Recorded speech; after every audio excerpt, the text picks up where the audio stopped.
This is Ron Guttardi, Volunteer Director of the Oral History Program on the Battleship New Jersey. Today is July the 23rd, 2015. We're here on the Battleship New Jersey today, and we have the great honor and pleasure today to interview a former crew member of the Battleship New Jersey, Mr. Jeff Ezell of Los Angeles, California. Hello, Jeff. Hey, thanks, man. Appreciate it. Jeff, your rating in the Navy was? I was an MS. Standing for? A mess specialist. Basically, you're a cook. A cook. Okay, good. That's the short story. Short order cook. And you were on the ship what years? From 1988 to 1991 for the final decommission. So were you on the ship from the beginning of the final commissioning to the end? Yes, I was off the ship by, I would say, 1991 March or April, I believe. Okay, good. All right. Can you start out by telling us how you got into the Navy? Yeah, I grew up in a state called Michigan, small city, Detroit. Most people never heard of it. As a kid, you're growing up in this area and you just wanted something different. You knew that you wanted to do something not at home, but you wanted to go out 18 years old and do something. I saw the Navy as a way for me to leave Michigan, not in a bad way, but go out and stretch my own legs on my own. The reasoning to choose the Navy was because I wanted to be a chef. That was one of my goals when I was in high school. So I took some classes outside of high school in the evening to have culinary school training. And when I went to interview for like cruise ships and things, they would always ask me, did you learn how to cook for like 1,500 or 2,000 people at one setting? And in the class they don't teach you that exactly, but I kind of figured easy math. You just multiply out a recipe and it should be pretty easy to get to. But they really weren't buying that. They're like, no, they want somebody who can do it like right now on the spot. So I didn't get the cruise ship gig. So I thought, well, I'll go learn how to do it. I'll join the Navy. That was and I knew they had ships and they had lots of people. And so off to San Diego, I went for boot camp when boot camp was still out there. And when you enlisted, did you have a guarantee that you would get cooking as a specialty? Yep. Okay. I had already had that all set up and signed up. I don't think you needed a huge ASVAB for that one, which is the testing you take to get in the military. I had a decent score, but I just wanted to cook. I liked cooking, and that was my passion at that time. I also liked eating, so it really worked out for me. You know? Okay, and so then you went to cooking school in the Navy? Yeah, I went to the MSA school, which is the school for cooking. It's also in San Diego. It's I think like an 8 or 12-week class. I can't remember the exact time, but it wasn't very long. You get your grading in there, you pass the class, and they send you out to the fleet. There was somebody, if you graduated near the top of your class, you get like choices of where you wanted to go. And you were at the top of your class? I was near the top, but I wasn't the top, but I was top enough to be able to say I want to stay on the Pacific Coast, and I got to choose some of the bases out here. So I chose Long Beach as one of the ones I would like to go to, San Diego or Long Beach. And somebody at the A school had a connection with the Jersey somehow, and he goes, hey, would you like to go there? I'm like, sounds good to me. I'd love to. Of course, I didn't know the history of it then. New Jersey was home ported where, in Long Beach It was at the home time? ported in Long Beach, yep. It was sitting there out on, I want to say Pier 16 in Long Beach. I could be wrong about that, but that's just what's coming to me right now. But it was really, really cool to walk up to that thing the first time when I was... Had you ever seen a battleship before that? Never, not that I can recall. I remember going on leave after the A school for I think like a week or 2 weeks, went on leave, went back to Michigan, visited my family for a bit. And I was flying back to Long Beach, and there was a guy who was a Jersey sailor at the time sitting on the plane next to me, and I didn't know it until we got closer. And we just started talking and chatting. He's like, hey, where are you going? I said, I'm checking into this ship over here. And he goes, oh, I'm on the ship, and points out the window, and we were flying over Long Beach at that point, and you could see the USS New Jersey outside the window of the airplane. And that was pretty cool. I mean, I was like, oh, that's exciting. But that was nothing like when you walked up to the thing. I mean, it was enormous. I mean, the biggest thing I think I've ever seen in my life, besides just being away from home and going to a boot camp and things like that. This was huge, amazing.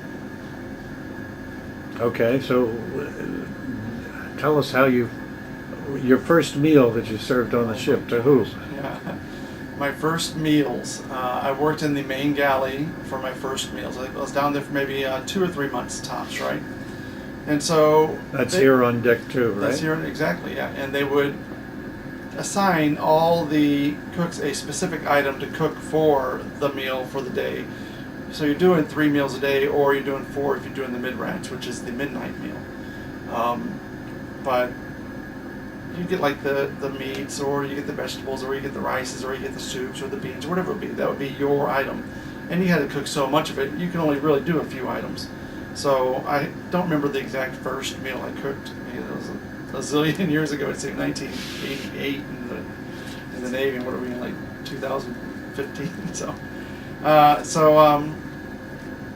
just remember doing this, and I just remember how hot it was and how crazy it was, and how what I was doing in there was great. Everybody's getting fed. I loved it, and that was cool and all.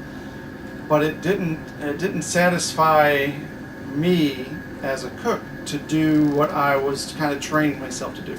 I wanted to cook more specialty design, I guess, really awesome presentation stuff. So I went to the senior chief and the master chief of the mess, and I told him, I said, here, I don't think I belong in the galley. And they told me basically, that's all you get. And I just gave them my story. I says, here's what I've done in the past. I went through high school. I put myself through cooking school. I got almost basically my associates for a college degree through my cooking school. And I showed them what I could do, basically with food, with presentations and things like that. And within a week and a half, 2 weeks at the most, they walked me up to the captain and admiral's cabin and said, here's your new place. Here's where you're going to be working. And that was awesome, because I got to really present what I thought was really good food stuff, You got a chance to be creative. Yeah, exactly. And so it didn't stop me from doing other things. Like I was the petty officer, training petty officer for the bakery. So I still did that, and I still helped out in the wardroom and the big celebrations and things. I was all part of all those things, but my main deal ended up being the cook for the captains and admirals that were on the ship. How big was the mess crew for the captain and the admiral? 2. Just 2? 2.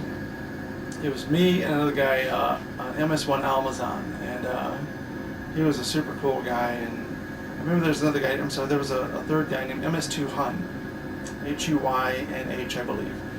But I didn't really see much of him. I used mostly me and Almazan. MS-2 Hun, I think he kind of bounced between the 2 floors, the officers' wardroom and the main room. So that was a pretty cool, I guess, great duty in a sense. So were you doing 3 or 4 meals a day? Usually for the captain, honestly, it was 2, and that was a maybe. If you're in port, Captain Katz became admiral on the ship. He was so easy to cook for. I'd try to put something real nice together for like a breakfast, right? I'd put together a menu, say, here's what we can set up for you for these weeks. And he says, that looks really, really great. He goes, but all I really want is a glass of juice and a donut when I come in the morning. So he goes, if you just have a glass of juice and a donut for me in the morning, he goes, we'll be the best of friends. I was like, wow, this is going to be, it's going to be awesome. So each morning, of course, I'd walk up to his desk, I'd have a donut sitting there and a glass of juice, and he'd be good to go for the morning. If I saw him for lunch, he'd have something fairly light. But his dinners, when we were in port in Long Beach, at the end of the day, he was gone. He'd go home. So I would either help out in the wardroom mess for their larger dinners, or if the captain did have guests coming on board, then we'd have something special just for him and his guests. And that was always really, really cool to do. So what'd you do for dinner for the captain when?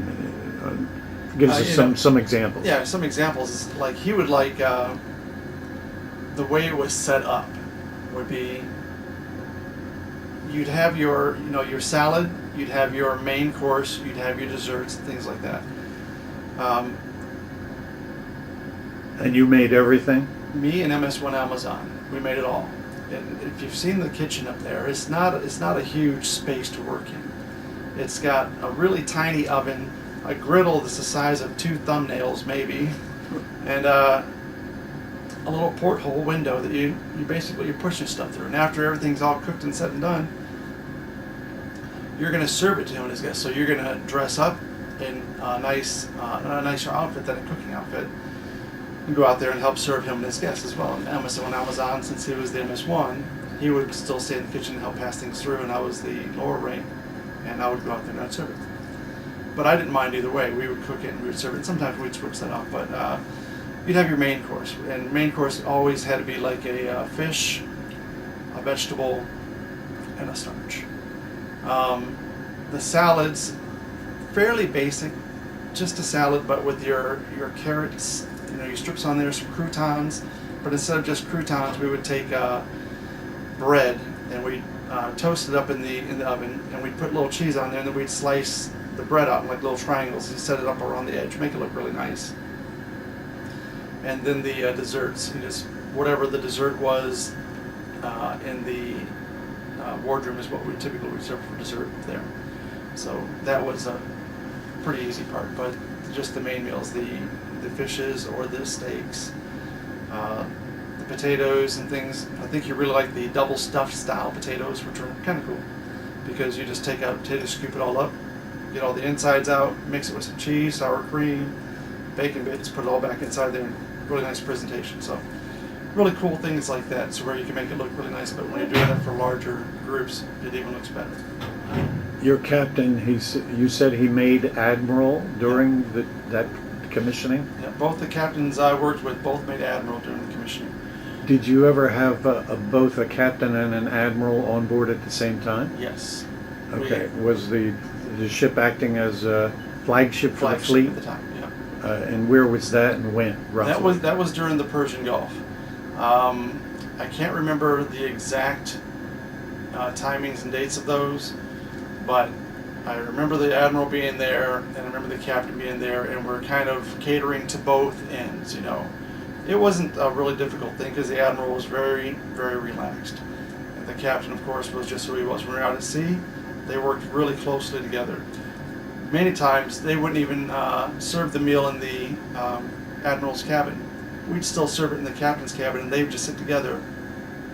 And when you're out at sea, the captain would invite other officers to come up and eat with him. So you'd have I think there's 8 chairs up there, and he'd invite enough to fill up all the chairs, and then you show up. If you're invited by the captain, you're coming to dinner. Mm-hmm. If you're invited by the captain and the admiral there, you better not be late.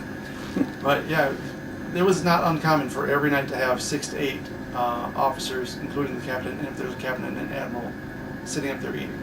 So it was pretty easy ordeal. You're just cooking for just 8 people. And it's not like you're looking at, oh, this is an admiral, oh my goodness, that. You're still cooking for 8 people. There's some folklore which says that the captain was not allowed to have his dinners with the officers in the wardroom unless he was invited. Is that true? I believe that is true. That's a good one because I hadn't heard that in a really long time. But now that you say that, I'm like, I think you're right about that because I don't remember the captain ever going down to the wardroom to eat unless there was an invite, and I don't think that I can recall. Maybe once, maybe happened. The XO, of course, would eat down there. He was the president of the mess at the time, right? Yeah. So you're basically right. But the captain, of course, would also invite the XO to eat upstairs with him because they have an operation to run. So they're going to sit there and talk and go over programs, plans, things to do, talk about whatever. Now, when the captain had his meals with the officers in the wardroom, did you join the wardroom group who were preparing for the wardroom in that case? Yeah, I've joined the wardroom group on many occasions, even when the captain wasn't Okay. present for a meal. Just because I was still on duty, so I couldn't completely just leave. I mean, although typically, my duty was if the captain was there, I was on duty. If he was off, I was technically off. But it wasn't, it seemed maybe a little weird or not necessarily fair, maybe. I wanted to go down and work with the other guys because, hey, they needed help. Why would I leave? Go down and help them out. They have a lot more guys to cook for. How many guys eating typically in the wardroom? I believe there were 70. Don't quote me on that number, but I want to say 70. Was there more than one sitting? No, No, just one sitting? one sitting. If I remember right. I'm almost remembering right on that one, but I want to say 70. My docent training told us that there was usually 150 officers as part And of then the there crew. had to be 2 settings then, Okay. if that was the case, because I'm just trying to think in my head, I'm like, wow, was that 2 150 settings? would be a lot to sit Yeah. in that wardroom Yeah, at yeah. one time. So if you're looking at one, yeah, it'd have to be 2 settings. I'm looking at that, just trying to do the head count at the tables in my head. I'm like, that wouldn't work. Yeah, so it has to be 2 settings. So you're right. Yeah. Okay, tell So they'd us. be fairly in and out, I guess, on those. So I don't forget to ask it. After you left the Navy, did you pursue cooking further? No. What happened? Oh, Short. Make it short. yeah, short. I just got. I think that I technically got burnt out of cooking. Okay. In short, is if you were any good, you worked every weekend, every holiday, every Mother's Day, Father's Day, Christmas, anything. You were working if you were any good. And if you were not any good, they found a way to give you that day off because they knew on the holidays and the weekends and things, people were bringing their spouses on, they're bringing whoever else on. So they wanted to have a great presentation for that. So I just kind of saw that and thought to myself, I don't know I want to do that the rest of my life. I don't want to be in a kitchen working every single holiday. I want to be able to enjoy it with my family. So I said, I think I need to try something else. So I didn't continue cooking as a profession. I do like cooking at home. I love, of course, I'm a guy, I love grilling. Grilling's great. Making some meat on the grill is awesome. But my wife is also a really awesome cook too. So she likes to still call it her kitchen, but I'll bounce in once in a while and then I'll get kicked out because she's like, you're in my kitchen. So I'm like, hey, cool, I'm happy. So What other career did you go into? you're going to get a kick out of this. I was talking about working on cruise ships, and I didn't get that right. So, in short, while I was working with the captain and everything like that here, everybody on the ship at the time knew that I liked to do tricks. I was a magician. So when he had dignitaries around, at the end of any evening when they were just like having drinks or something, he'd ask me to do a couple tricks for people, so I always would. Well, I went on to become a professional magician, going to tour around the world and work on cruise ships. I would headline cruise ships as a magician. And You didn't do any cooking on I those? didn't have to do any cooking. I just got to eat and work, do my show, and that was it. So that's kind of what I still do to this day. I just tour around, do shows and things like that, and I have a great time with it. Found out I could make some money with it. Why not? Have some fun and really enjoy it. It sounds like a fun career. It is fun. Okay, back to the New Jersey. Okay. Tell us a little bit about your tours, your cruises around. What countries you went to, what'd you see, what'd you like? I remember my first one was our first Westpac that I was on was going basically to Australia for their bicentennial. So that was in 1988. And so Australia would be 1788, 1988 for their 200-year celebration. We were headed down to Sydney, but included in Sydney, we were going to Perth, we were going to Brisbane, we were going to Fremantle and Tasmania and Sydney. So we hit 5 ports in Australia. And for that whole tour, we spent almost 2 months of that in Australia. And that was, I mean, I'm 19 years old. That was a dream. I was in love with everybody I met. What time of year was it? It was for us in the States, it was, I think, wintertime. So down there, it was summertime. But it was just overall the celebration was really, really great because everywhere we stopped, the captain would always have dignitaries on board, and the dignitaries would come on board, and he'd have a huge celebration set up for the majority, but then there's the elite, like the higher up government people from the other countries that he would invite to the cabin to have a meal with them, and we'd get food for them. So those are really cool highlights, and even to this day I can't remember all the names and things like that, but I just know that they were all these dignitaries from these other countries. It's like, that was nice. That was a cool experience to do. But then, of course, going to the other ports, you're going to Korea, you're going to Philippines, you're going to Thailand, you're going to Japan. All my friends at home were still sitting at home doing the same thing. I was 19 years old going around the world. I was in heaven. I didn't care what we had to do. It was basically, you're working, but you're going on a 6-month cruise, but you're going to work your way to get to wherever you're going. That's the best explanation I have for that.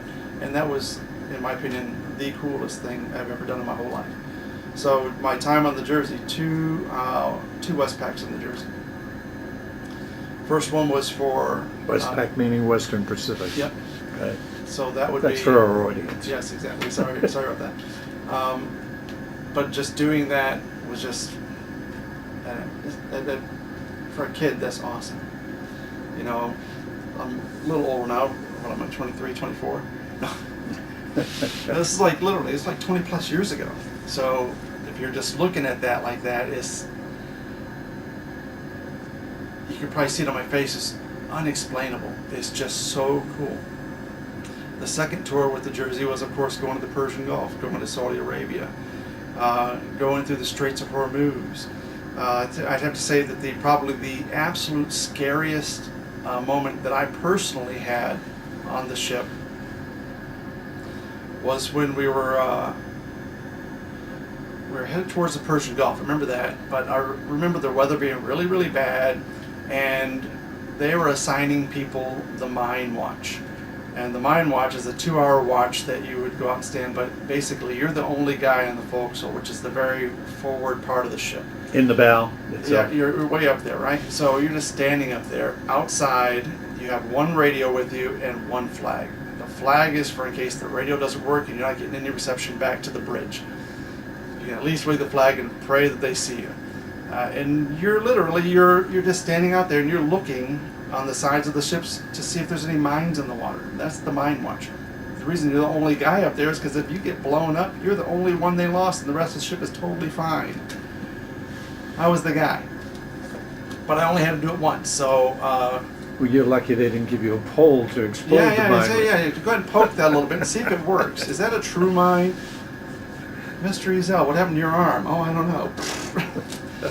So, it was... that was probably the absolute scariest thing, and I think the absolute most fun time was when we were crossing the equator and going through the shellback initiation.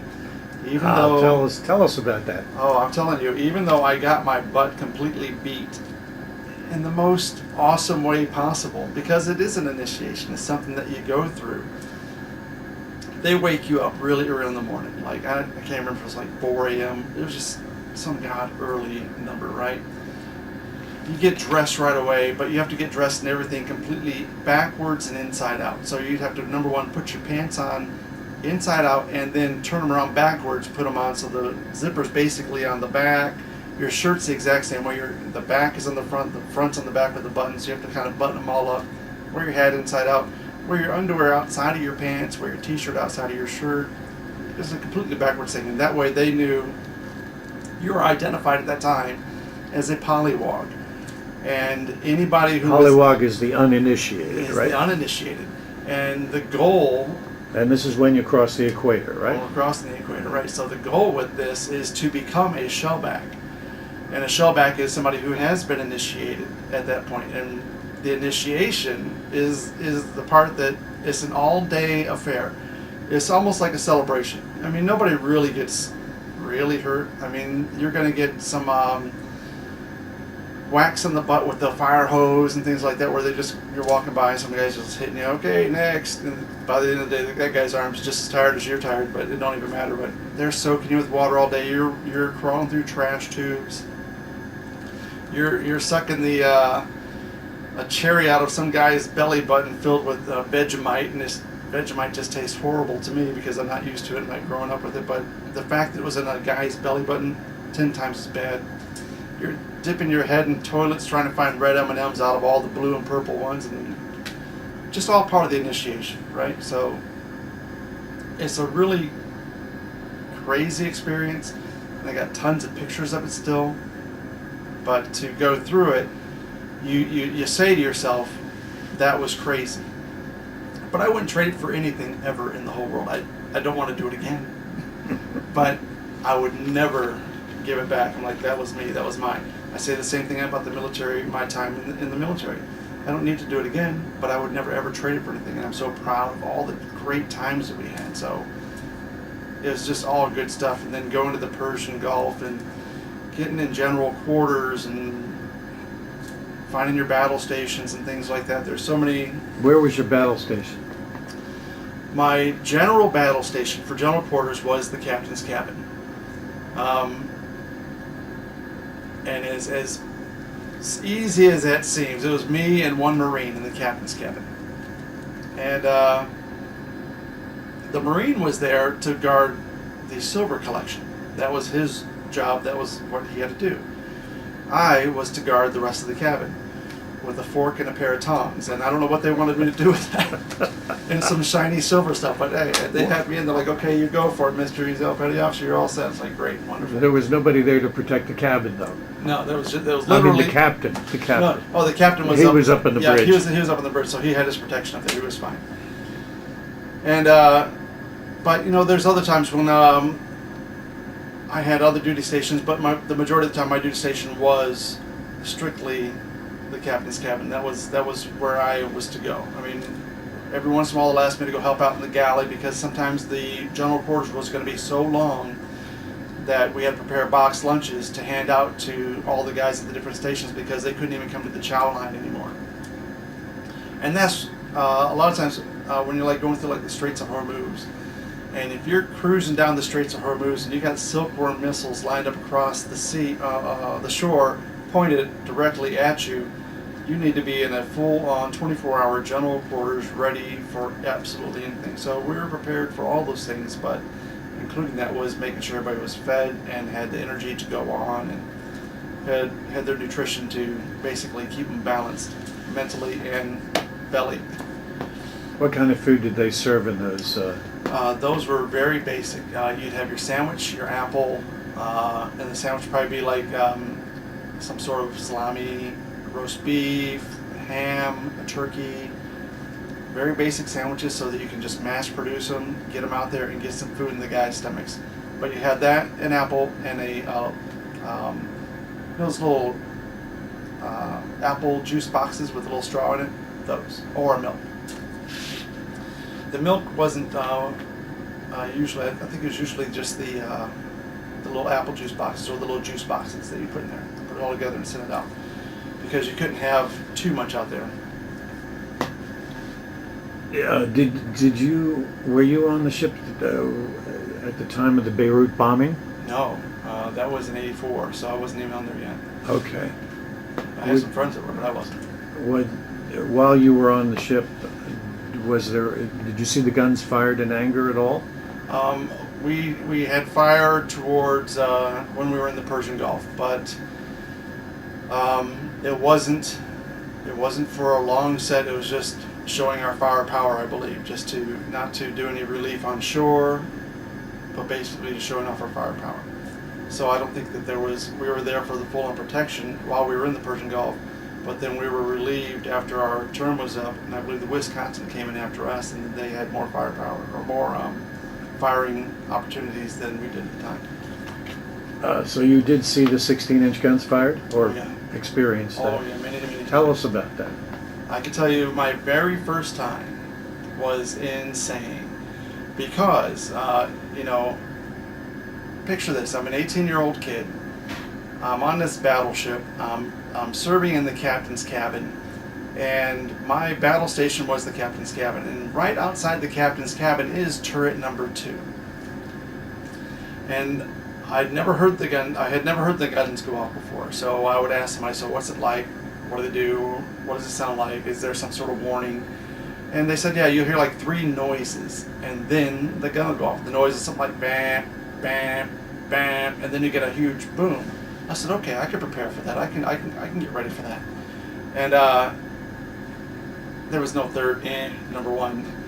So I heard boom, and it was just such a loud, unrealistic boom. It was so crazy. I thought we were hit, and I hit the deck. I hit the floor. I was down on the floor in the captain's cabin wondering if we just got hit. And you got the Marine still standing there at the silver cabinet shaking his head at me like this, thinking, rookie. I don't know what he's thinking, but I was on the floor. Then I was scared. Was it turret 2 that was fired? It was turret number 2, and I was scared, and I didn't know what to think, and I wasn't scared like, oh my God, I'm going to run scared. I'm like, oh my God, we were hit scared, because you don't know what to think. And I'm thinking to myself, this is just supposed to be a drill, but maybe they're tricking us. I don't know, but of course it was just a drill. And from that point on, I knew exactly what to expect. Never wait for that third because that third is a bam instead. And it was just really, really cool. But even more exciting than that is once you're used to that, of course, and they have the opportunity to let you physically see the guns being fired, you're standing up on the 05 level or above to get a safe viewing distance, basically, and doing a 21 gun broadside. That means all your 5-inchers are pointed one way and all your 16-inchers are pointed the same way, and they're going to put them all off at the exact same time. The amount of firepower that goes out at that moment when they're doing that, and just the fire that comes out, and the boom and the crazy, it looks really, really awesome. And you go online, you can see pictures of this thing all day long, but it's just so cool to see. But to have seen it in person and be able to say, I saw that, I was there, you felt the heat come at you. You felt the pressure of the pressure boom, wave, right, coming back to hit you. You felt the heat from all those guns going off at once, coming back at you. You feel it when one turret goes off. Imagine you're getting 21 guns at the exact same time. That's crazy, but cool crazy, not crazy, just really, really cool crazy. Think about the people on the shore. I met a guy who was in Vietnam, and he's another magician guy, and he found out that I was on the Jersey, and it turns out that the Jersey served the Vietnam era to support the troops on the ground. So they were doing firepower to the ground when my friend was in Vietnam. So for us to be able to sit down and talk about that, I told him, I sent him a message the other day. I said, hey, I'm going to the Jersey tomorrow. I'm excited, thought about you. Just wanted to say, hey, what's going on? And so these memories that pop up, you're part of a group now. You're a battleship sailor. It doesn't matter how your connection is. If you're a battleship sailor, you're a battleship sailor. I have a friend in Vietnam, wasn't a battleship sailor, but he's connected to me now because of his experience with the Jersey alone. Just so cool. People will just kind of stick together like that. And what was he in? What was he was in the Army. I don't know Okay. all of his details, but I know he's in the Army. But he was getting fire support. Yeah, he was getting fire support. Yeah, a lot of Marines tell that story too, and they have a lot of respect for the New Jersey as a result of that. For sure. I mean, Okay. the history is insane. Okay. Well, any other cruises? Those are the only 2 that I had on the Jersey, and they were amazing, awesome, great times on there, and just being able to experience the world at that young age is just too incredible. But to do it on a battleship, and then being the battleship New Jersey, the most decorated ship in the U.S. Navy, is insane. Okay. So what happened? How did you hear about the final decommissioning? Well, we heard that all the ships were being decommed. All the battleships were being decommissioned. And we had first heard about it when Captain Katz was on board. And like I said, he made Admiral on board, and then after his time was up, he ended up going to Washington, D.C., and part of the division that he worked in D.C.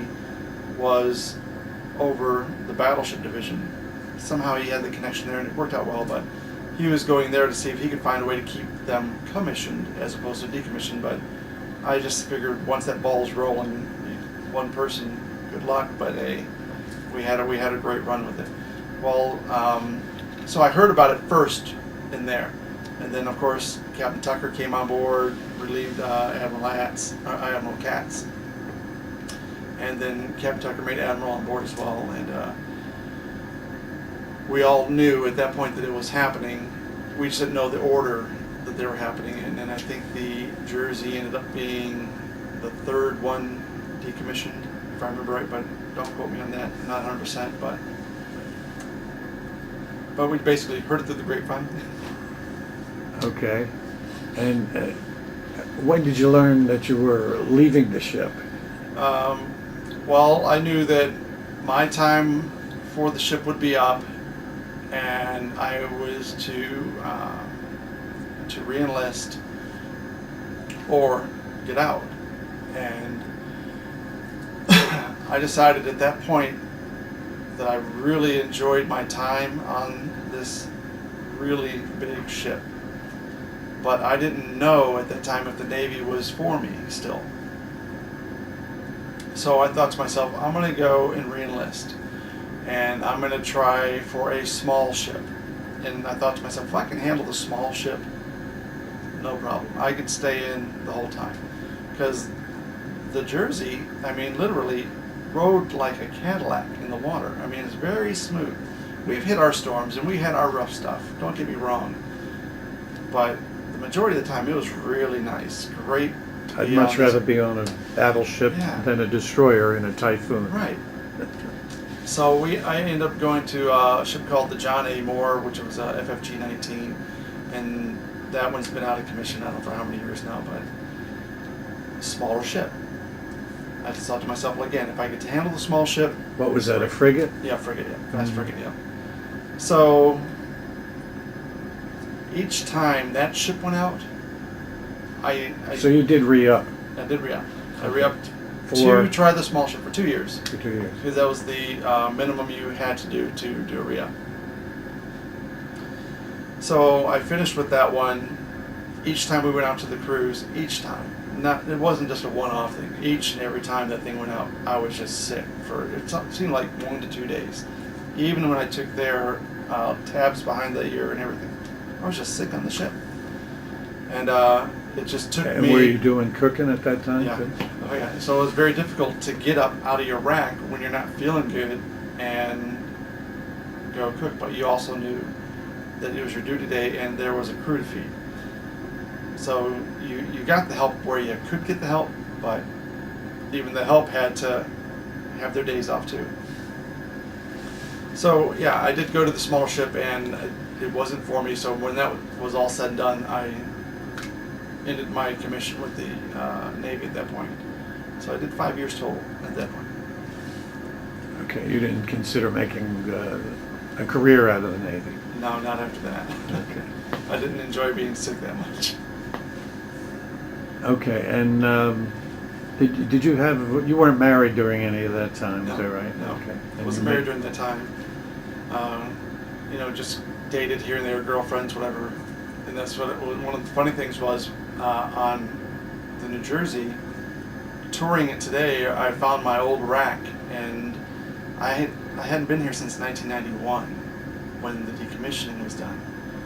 And here we are in 2015, and I found my old rack. And I'm standing there with my wife, my son, one of his friends, and I open the rack and there's all this handwriting on here, and it's my handwriting. And I go, that's my handwriting. My son's like, that is your handwriting. He's like, he goes, that is your handwriting. And I'm looking at all these things, and I'm just seeing girls' names, girls' phone numbers. Girl from Australia, girl from somewhere else, some of my buddies' names and phone numbers. And my wife's like, hey, who's that? I'm like, well, you're not going to like it. I go, but it's a girl I used to date, obviously, when I was in the Navy. I go, and she's like, psh. But it's all good. My wife's a good lady. She's got no issues, and she knows we're good together, so that's a plus. But it was really cool to see that. It was really cool to see that kind of stuff. But yeah, while I was in, I wasn't married at all, just dated. What else did you see today that brought back some memories? You know, going into the captain and admiral's cabin again and seeing all the stuff I have there. Here's a funny thing that just flashed back to me. I was at general quarters, and my station, like I said, was in the captain's cabin. And I don't remember what happened the day previous, but we had been out to sea for already a few days, or at least a few weeks maybe. And I just remember just being the most tired that I felt that I've ever been for some reason this one day. I don't know why, I just was. And I was just in the cabin, and I had sat down on the captain's bed because I was just like this. Maybe I was sick, I don't know, I can't remember, I just was really tired, down, something. And I fell asleep, and that was horrible. On the captain's bed? On the captain's bed. It was very comfortable, I'm going to tell you that right now. That bed was, he had a very comfy, it was a big, like, queen-size, full-size mattress. And all I remember is getting woken up by the captain. Petty Officer Ezell, what are you doing? And I had to have turned white as a sheet. I freaked. I was like, oh, I was busted in my mind. I was dead duck. I was caught red-handed. Didn't expect to fall asleep, but he knew that we had been going through a bunch of things, I guess, recently, and he said, hey, let's go get my food. some sort of gesture like that. I was like, I'm so sorry, but the Marine was there, and again, of course, the Marine's laughing, so it was funny. But no idea. I don't even have an excuse for it. I just have that story that says I fell asleep on the captain's bed, and it was freaking comfortable. But Did you get any punishment from that? no, I didn't. Okay. You know, I expected to get. I really did expect to get some sort of punishment, but I didn't get any punishment, and I was so happy. I was like, oh my god. Which captain was that? Katz, but I guess he just really liked my cooking. He's like, he probably weighed the cons on that, and he's like, you know what, this guy's cooking's pretty good. Let's just get a good meal out of this one. So I don't know what. But I became really close with him and his wife while they were on board, and we would go do their officer parties at their house, and that was really nice. Me and another one of the wardroom. Where was their house? It was a base housing. I can't remember exactly where it was, but it was base housing. I remember. Was it in Hawaii? No, it was here. Oh, okay. It was here because the ship was based in Long Beach. So okay. It was here local, wherever officers' base housing is for captains and things. That's where we went. But not here, but I mean in Long Beach, California. Right. So it was in that area-ish.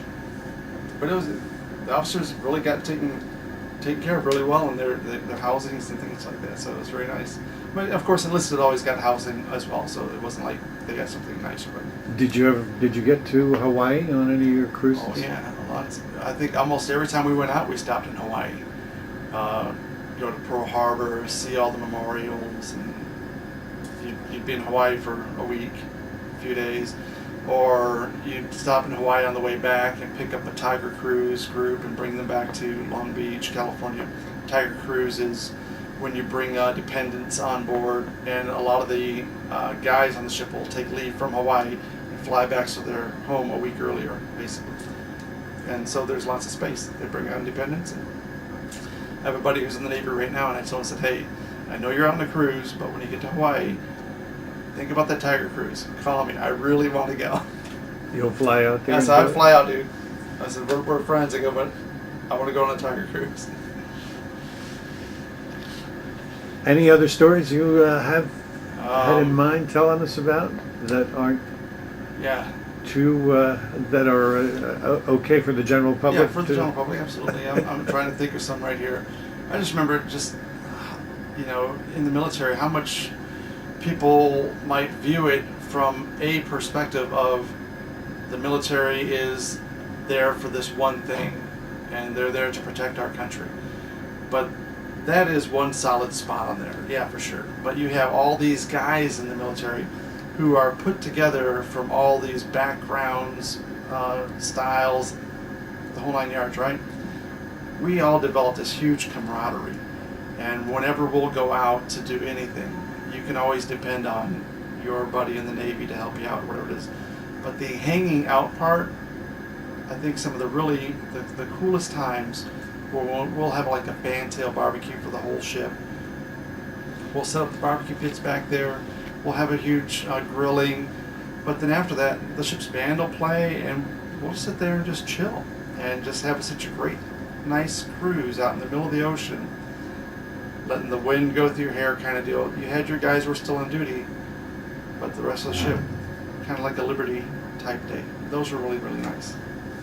I really enjoyed the camaraderie overall, and I always, I think, strive for that wherever I am and whatever I'm doing. Look for people who I can work with, talk to, have a great time with, but also get the job done. So those are those kinds of things, I guess. I mean, a lot of things that I was privy to in the captain's cabin with the admirals and things with their conversations, I can't get into most cases anyway. So, but How about your cruise book? You want to show us your cruise book? oh yeah, I like my cruise book. This is a Big Thunder Down Under from the Australian cruise. I was talking to some of the guys that work on the ship here, and I let them know. I said, hey, I have 2 of these. I go, if you don't have one, I'll give you one. I go, because, I mean, the memories in this thing, you just see the firepower. We got to see that happening as it happened. It wasn't just a picture. That was as it happened. That was so cool. Were you allowed to be on the main deck during the firing of the 16-inch guns? There's a picture in there of a group of people standing on the main deck. Yes, that was We the camera found that crew. hard to believe. It was very true. It was a camera crew, and they got permission, but there had to be a line drawn in a sense. They had to be so far up close to the bow, because we still had to protect them, right? But we also had to let them know, hey, this is not the safest place. You need to sign your waivers, and you got to be kind of responsible for your own equipment. If your equipment gets burned up by this machine, guess what? We told you so. But if you want that shot, and I'm sure they had to get permission from somebody else. It wasn't just us saying, hey, yeah, go right ahead. But I remember seeing that picture here. And it was the only time I can remember actually ever seeing a crew of people on the main deck while it was done. Yeah, that's true for me too. I've seen a lot of pictures of the ship, and I've never seen one like that. Some people have told me that they've seen other pictures of other places on a battleship with people on the main deck, but I was like, you got to show me that, because this is the only one that I've ever seen.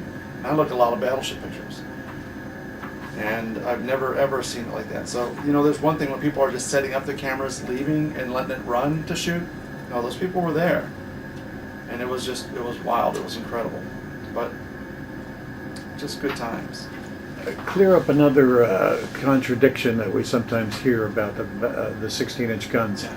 Some people say the guns, particularly if they're firing a salvo in the same direction, move the ship in the water. Others say no, that's an illusion. It does not. What do you say? It doesn't. If anything, maybe like an inch.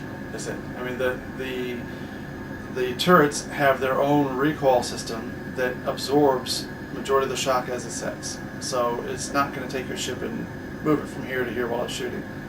It's staying right there. It's a very steady system. Some people explain it by the pressure wave that hits the water and flattens the water makes it seem like the ship is moving. Does that would make be sense? That would be absolutely it. But the ship, it stays pretty steady. It's not easy to move 50,000 tons. No. Here's another picture of me on here at one of the celebrations. I think this was an Australia celebration. Let me come in a little closer for that. Where are you in that picture? I'm in the glasses back here. Okay. Having a drink. You're the cool guy. Yeah. Okay, great. We're having fun with that. This was at the bicentennial.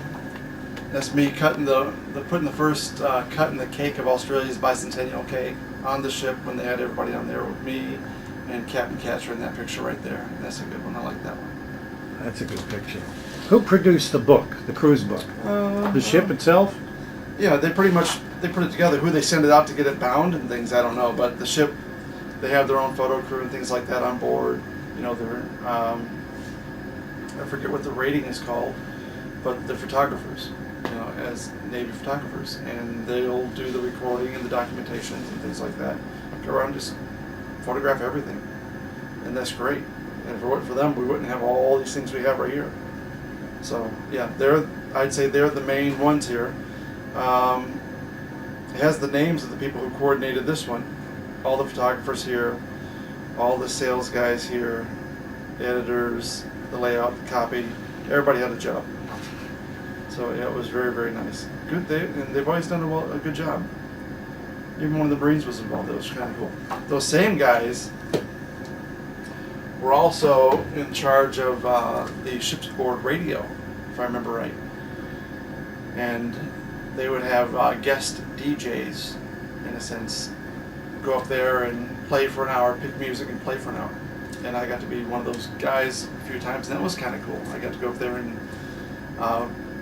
they give you like 2 or 3, I think, days to try out, see if you're having a good time or if you're just up there and not doing anything. Well, I went up there and I had a good time, and I had lots of people that would call into basically the ship's line. Hey, what's going on? Good song, play this. Cool, great. And this was broadcast throughout the ship? And broadcast on the 1M3? No, you had to tune to it. I can't remember how you tuned to this one. But a radio that you tuned to it? Yeah, you were able to tune to it. A standard radio or something special, Navy special? I can't remember. Okay. I can't remember. I want to say it was a radio, but I just can't remember. Because I know that they sent it out via the radio waves on the ship.